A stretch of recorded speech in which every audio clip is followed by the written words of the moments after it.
2024లో ఓ GO ఇచ్చారు. GO number 47, GO number 47 తర్వాత GO number 4 ఈ రెండు ఇచ్చారు. అటు ఏంటంటే 1% పెంచి 3% స్పోర్ట్స్ కోటా అంట. అసలు పడిపోతారు విలేకరులు, ఇక్కడ నా ముందున్న విలేకరులు కూడా పడిపోతారు. టెట్ గాని డిఎస్సి గాని పరీక్ష రాయకుండా సరాసరి తీసేసుకుంటారంట. పరీక్ష రాయక్కర్లేదంట. 3,30,000 మందిలోంచి కాదు తీసేది, దొడ్డిదారుల నుంచి వెనకో తలుపు తీస్తారు. తలుపు తీసి దాంట్లోంచి దొంగ సర్టిఫికేటా, అది మంచి సర్టిఫికేటా, నిజమైన ఈ ఆటగాడా అనేది లేదు. 29 ఆటలుంటే ఆ 29 ఆటలని 67 ఆటలుగానే ఎంతో మార్చారు. ఆ 67 ఆటలుగా ఆ జీవో నెంబర్ 4 67 ఆటలు ఏంటయ్యా అంటే ఆశ్చర్యపోతారు మీరు. మనం చిన్నప్పుడు రింగ్ ఆడుకునేవాళ్ళం, టెన్నికాయిట్, అది పర్ల సందుల్లో గొంతుల్లో బ్యాట్ ఉచ్చుకుని రబ్బర్ బాల్తో క్రికెట్ ఆడతారు. రబ్బర్ బాల్ క్రికెట్ కూడా ఉద్యోగం తీసేయడానికి స్పోర్ట్స్ కోటా అంట. చిన్నప్పుడు తాడు లాక్కునేవాళ్ళం, అటో 10 మంది ఇటో 10 చేంజేవి, టగ్ ఆఫ్ వార్ అని. ఆ తాడు లాగటంలో కూడా టీచర్లు పోస్ట్ ఇచ్చేయచ్చంట. బొంగరాలు వేయటం, ఇక దాంట్లో లేనిదే అంటే బచ్చాలు, గోడంబెళ్ళ, గోళీలు ఈ ఆటలు తప్పితే మిగతా అన్ని ఆటలు పెట్టారు. పేకాట లేదులేండి, దాంట్లో అది వేరు డబ్బులు. ఆ డబ్బులు ఎమ్మెల్యేలు ఊరుకోరుగా, పేకాట దీంట్లో పెడితే వాళ్ళది ఎమ్మెల్యేల రైట్లు. చంద్రబాబు నాయుడు పేకాట దీంట్లో పెడితే కుదరదు. ఇంత అపహాస్యం చేస్తా టెట్ గాని, నీట్ గాని, డిఎస్సి గాని టెట్ గాని లేకుండా దొడ్డిదారిన 421 మందిని రకరకాల హై స్కూల్ పాఠాలు చెప్తాకంటున్నారు, ఎలిమెంటరీ పాఠాలు చెప్తాకంటున్నారు. ఆల్రెడీ వ్యాయామ ఉపాధ్యాయుల పోస్టులు అంటారు. ఇట్లా అన్ని రకాలుగా సరాసరి రిక్రూట్మెంట్. ఇంతకన్నా పచ్చి పాపం లేదా? తప్పు కదా, ఇది నీచం కదా. నేను ఛాలెంజ్ చేస్తున్నా, ఆంధ్రప్రదేశ్ రాష్ట్రంలో జరిగినటువంటి దగా డిఎస్సి, మెగా స్కామ్ గా జరిగినటువంటి డిఎస్సిలో రిక్రూట్మెంట్ లో 421 చిల్లర మందికి నేరుగా స్పోర్ట్స్ కోటాలో 3% చొప్పున రిక్రూట్ చేసినటువంటి ప్రతి ఒక్కరి సర్టిఫికెట్ని బయట పెట్టమని ఛాలెంజ్ చేస్తున్నా.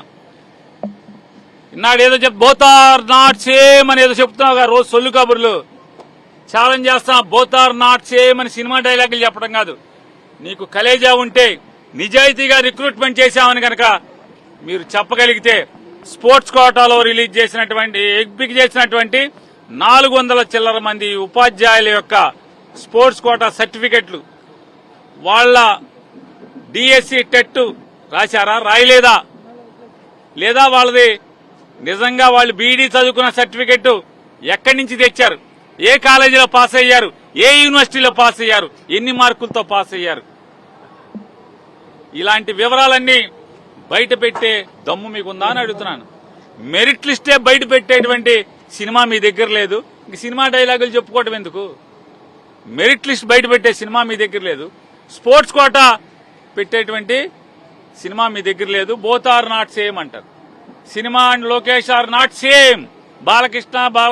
బాలకృష్ణ అల్లుడు నాట్ సేమ్. అతను సినిమాలు చేసి డబ్బులు తీసుకుంటారు, ఇక్కడేమో స్కాములు చేసి డబ్బులు తీసుకుంటారు. కానీ both are not same. CBI ఎంక్వైరీకి డిమాండ్ చేస్తున్నాం. ఆంధ్రప్రదేశ్ రాష్ట్రంలో 16,000 పైచిలకు ఉపాధ్యాయుల నియామకం జరిగినటువంటి స్కామ్ మీద సిబిఐ విచారణ జరగాలి అని చెప్పి డిమాండ్ చేస్తున్నాం. సత్తా ఉంటే, కలేజా ఉంటే, అంతరాత్మ ఉంటే, నిజాయితీగా మేము రిక్రూట్మెంట్ చేశాం అంటే మెరిట్ లిస్ట్ బయట పెట్టండి. స్పోర్ట్స్ కోటాలో ఎవరెవరిని ఏ సర్టిఫికెట్లతో, గోళీలతో చేశారా, పేకాటతో చేశారా, తాడు లాగే దాంట్లో చేశారా, బొంగరాలాట్లో చేశారా, బచ్చాల్లో చేశారా, గోడింబెళ్లలో చేశారా, దేంట్లో చేశారు, ప్లాస్టిక్ బాల్తో క్రికెట్ ఆడే దాంట్లో చేశారా, దేంట్లో చేశారు? రిక్రూట్మెంట్ బయట పెట్టమని డిమాండ్ చేయడమే కాకుండా ఇవాళ డిఎస్సీ మీద తప్పుల్ని ప్రశ్నిస్తే కేసు పెడతారా? పెట్టుకోండి. కైలానీలు, రమేష్ యాదవ్, అశోక్ పేరు నాని మేము మాట్లాడుతున్నాం, తప్పుల్ని నిలదీస్తున్నాం. దొంగతనంగా. ఎందుకంటే GO 3% GO without competitive exams, రాత పరీక్షలు లేకుండా రిక్రూట్మెంట్ ఇచ్చిన జీవోని ఈ టీచర్ల నియామకం చూడండి. ఇంకోటి, టీచర్ల నియామకం పూర్తవగానే దాన్ని రద్దు చేసి మళ్ళీ వెంటనే జీవో ఇచ్చారు. 3% కోటానే. కాకపోతే రాత పరీక్షల్లో అంటే కాంపిటేటివ్ ఎగ్జామ్స్ లో పాస్ అయిన తర్వాత మాత్రమే స్పోర్ట్స్ కోటా అని. మరి ఆ ఒక్క జీవోకి తలుపు తెరిచి మూర్చారు కదా. ఆ లోపలికి వెళ్ళిన నువ్వు తలుపు తెరిచి లోపలికి వెళ్ళినోడు ఏంటి మరి? అది ఏమన్నా ఆకాశం నుంచి వచ్చారా, స్వర్గం నుంచి వచ్చారా, ఎక్కడి నుంచి వచ్చారు?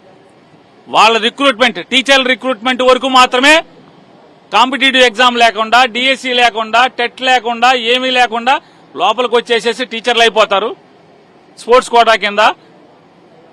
మళ్ళీ వెంటనే తలుపులు మూసేస్తారు. లేదు, ఇక నుంచి తూచి ఆ ఒక్క పరీక్షకి మాత్రమే కాంపిటేటివ్ ఎగ్జామ్ అక్కర్లేదు.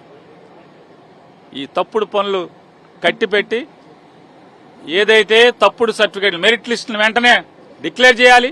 స్పోర్ట్స్ కోటాలో ఏదైతే ఎవడెవడైతే రిక్రూట్ చేశారో వాళ్ళందరి సర్టిఫికేట్లను కూడా బయట పెట్టమని, లేదా సిబిఐ ఎంక్వైరీ వేసి మీ సాహసాన్ని లేదా మీ నీతి నిజాయితీల్ని నిలబెట్టుకోమని చెప్పని నారా లోకేష్ నాయుడిని, నారా చంద్రబాబు నాయుడిని ప్రశ్నిస్తానని పార్టీ పెట్టి అయి గాలికి వదిలేసి రోజుకో మాట, పూటకొక మాట, పిట్టల దొరల మాటలు మాట్లాడుతున్నటువంటి డిప్యూటీ సీఎంని ప్రశ్నిస్తున్నాం.